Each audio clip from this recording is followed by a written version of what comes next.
This is the NASCAR driver averages by track demo, and this is kind of the tried and true. Everybody's one of everybody's favorite statistic or something. That in lieu of having no other statistics that everybody likes to fall back upon, and it basically is where does certain drivers finish at the track, and what's their average finish. Of course, statistics, the more statistical information or the bigger pool of data that you have, the more precise it may be. So the NASCAR driver averages by track, what we do here is, again, give you a lot of control over the data that you're going to choose by. A lot of people have told me last year that, I don't like having the driver averages be all the way through a driver's career. I noticed early on when I started doing driver averages pages that it's like, wow, Jeff Gordon, he's really damn good. He's tops the list all the time. You know what? Because Jeff Gordon been a hot shoe since 1992. He's got a lot of good data in the books for him, and he's accumulated basically a good driver's average. His bad finishes have been kind of watered down by his extreme amount of good finishes, and so the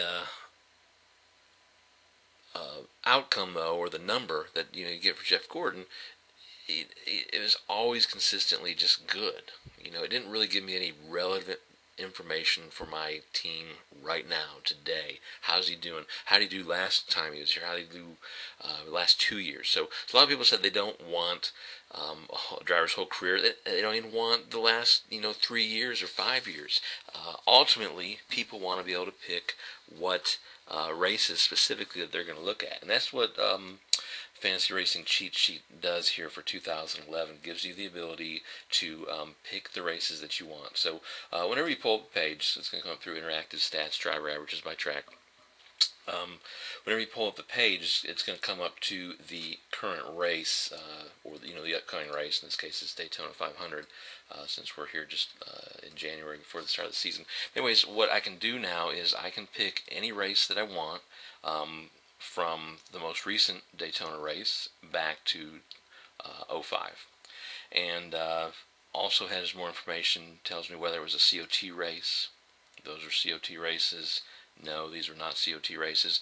Even the COT type, because they started out with the wing and continued on through into 010, and then switched over to the new spoiler. And a lot of people want to take into account. I just only want to look at the spoiler, because their teams might do better or worse.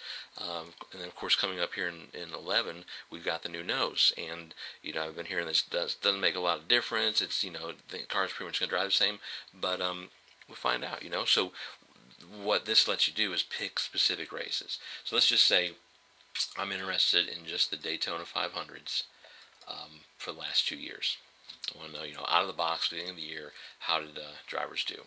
So I'm going to pick my 2 races that I want. I can pick any of the races, all of them, or 2 of them. 2 of them's the minimum. Click submit, and what that's going to do is get all of the drivers. It's going to rank them, their average finish at Daytona. You got all the active drivers, so you got a big old long list of drivers here. And what I've done, because I find this really useful, is historically the traditional NASCAR statistic is wins, top 5s, top 10s. Well, if I'm playing a group game and I've got C group and D group drivers, I'm not expecting to get a top 10 out of those guys. So the traditional display of statistics never really helped me out there. Oh, okay. Let's see. Let's just go down here. Pick on John Andretti. I like John Andretti, but he has 0 wins, 0 top 5s, 0 top 10s at Daytona. So I wouldn't normally be able to get any good information about John Andretti. But what we've done here is I've carried it out, not just wins, top fives, and top tens, but you also get top 15s and top 20s. So you can carry it out because John Andretti might just get a whole bunch of 18th place finishes. You never know. So I like carrying that out. And what we show here, you get the number of starts because we picked 2 races. And over here it shows you the 2 races that you picked. It shows you that they're COT races. It's designated by the red asterisk. Also, if you hover, it shows you who won the race. You got drivers ranked, and what this rank comes out of the box is over here on total points, because ultimately that's what you want to know, is what driver is going to score the most points for you. You got the number of wins. So what this table is showing is Matt Kenseth, 2 starts, was in both races that we picked, and he has 1 win out of those 2 starts. So 50% of his starts in these races was a win. He didn't have any top 5s, and that's why the 1 carries over here. So looking at Matt Kenseth from this column is 50% of those 2 races selected has been a top 5. Over here, 2 of these races, and since there's only 2, that's 100% of those races he has finished in the top 10. So you can look at Matt Kenseth. In fact, you can look at Kenseth, Harvick, and Bowyer all right here, and you can say, in fact, Bowyer had 2 top 5s. So you can look at Bowyer over just those 2 races and say 100% of the time he's had a top 5 finish. Gives you a little extra insight. If you're way down here and you're choosing between, let's just say, let's find 2 kind of back-to-back, Casey Kane and Marcus Ambrose. You see that Casey doesn't even have any top 20 finishes, but Ambrose has 1 top 20 finish. So that might make me lean a little more towards Ambrose than Kane, because his average finish is better. And that's what these 2 columns are over here: average start, average finish, then total points. All these are sortable, so if you wanted to, sort by the top 15, here you see, the guys Kenseth, Harvick, Bowyer, Truex, Rudiman, and Montoya, all 100% of the time have had a top 15 or better race at Daytona. All these are sortable, and of course, if you are a site subscriber, you can click the custom groupings, because this is quite a bit of drivers. And if I'm picking these for my say Yahoo game, where I've got 3 groups, or I'm doing I've got an office league where I've got 5 groups, every time I resort these tables and they have to sort through all these drivers, it's really gets really tedious to then once again say, okay, let's see which ones are my A group drivers, go all the way through. What custom groups let you do is you, through your members dashboard, can set any custom groups that you want. We go ahead and preset the Yahoo group for you, because a lot of people like Yahoo. But let's say I've got this office league. Well, I can click on that, and what that's going to do to this table is resort it according to my predefined driver groups. I'd said, okay, for my office league, my A group drivers are right here.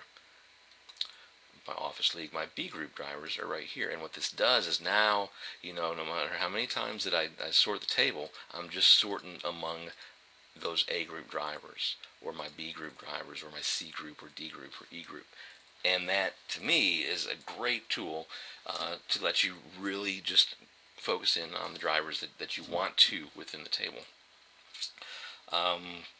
You can, change through, go to another one of your groups, do whatever you like. Back on the, let me go back to the front page. It comes out of the box. I've got some quick links. If, say, you didn't want to go through and select your certain tracks, you can say, okay, for Daytona, show me my canned averages. And what these are is the 6 races that were COT races. And that's what those quick links down there do, is going to pull up just the COT races for you. And then, of course, you can resort it according to your custom group, and you're off. I think it's a great tool. I think and hope that you'll think it's a great tool too. I'd love to hear your feedback, and good luck in your fantasy network.